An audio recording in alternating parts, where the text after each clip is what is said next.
No, hey, hey, hey. It's okay. I don't want you jumping out. No. Go ahead. Good boy. How was that? How's the new heated basket?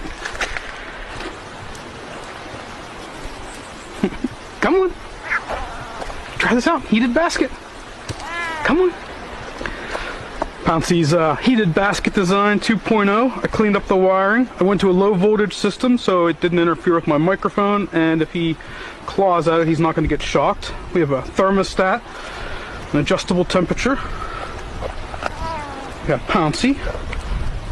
The basket is now lined with thermal insulation, so it is nice and cozy in there.